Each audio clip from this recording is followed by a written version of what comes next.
Magkakaiba ang opinyon ng ilang kongresista kung dapat nga bang payagan pa na maghain ng kandidatura para sa eleksyon ang ilang personalidad na nahaharap sa patong-patong na kaso. Si Mela Lesmora sa Sentro ng Balita Live.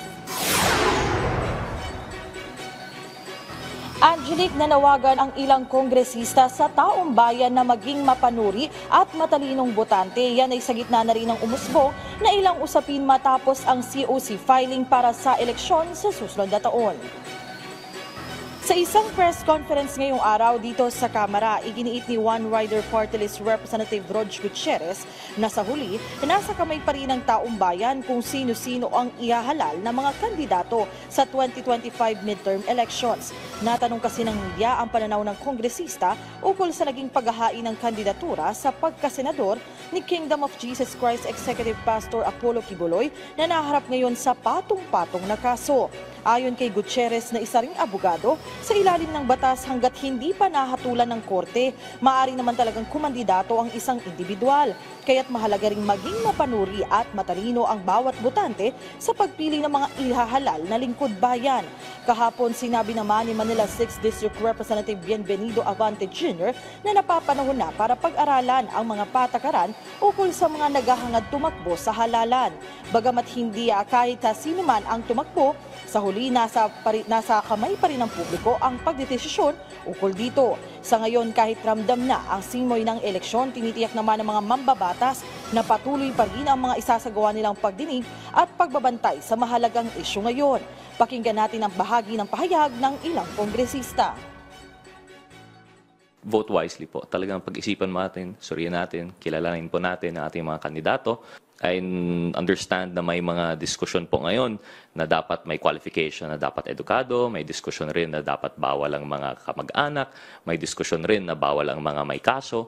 But at the end of the day, it would be very limiting, very hard to pass legislation to support that. So the best way to guard against any misuse of our electoral system is smarter, wiser voters po. Yun lang naman. Guided voting. Some people are making a mockery of this election. Palagay ko nakikita naman ng taong bayan yan. We will look into it na kung may kaso ba yan o talaga matindi ang kaso. Inano natin yung matindi yung kaso na pwede na sabihin natin na hindi na pwede tumakbo. Angelique, bukod nga dyan, mainit din yung usapin ukol sa party list system nitong COC filing. May mga sinasabi kasi ang ilan na mga naghain para sa party list kahit yung kanilang mga nominee ay hindi naman talaga nagre-represent sa sector na yon. Si Congressman Rog Gutierrez bilang bahagi rin ng isang party list, pabor siya na magkaroon nga ng mas mahigpit na patakaran dito nga sa party list system.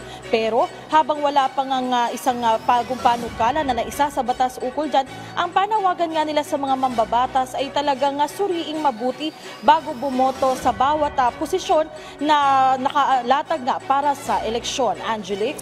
Yes, sa palagay mo, Mela, ay iti-take up yan ng Kongreso pag balik nila?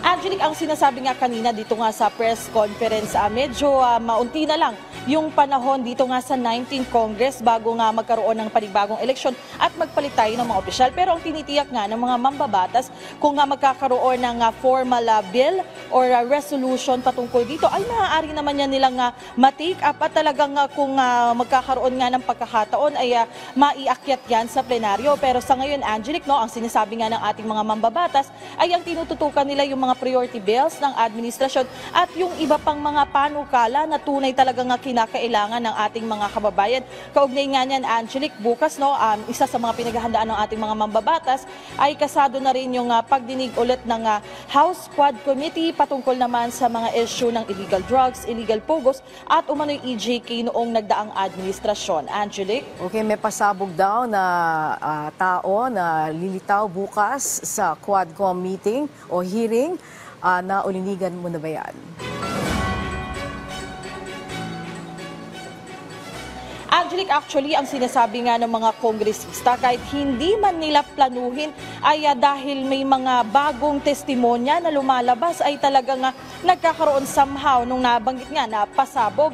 At sa ngayon, ayaw pang i-preempt ng mga mambabatas kung ano mismo yung mga tatalakayin nila o yung mga talagang hinandang testimonya ng mga testigo. Pero ang sinasabi nga nila, ang pagtitiyak nila sa ating mga kababayan ay sulit itong mga pagdidinig nito para nga magkaroon ng mapanaig yung katotohanan at hustisya hinggil nga sa mga isyong tinatalakay nila. Angelic? Okay, maraming salamat sa iyo, Mela Lesmoras.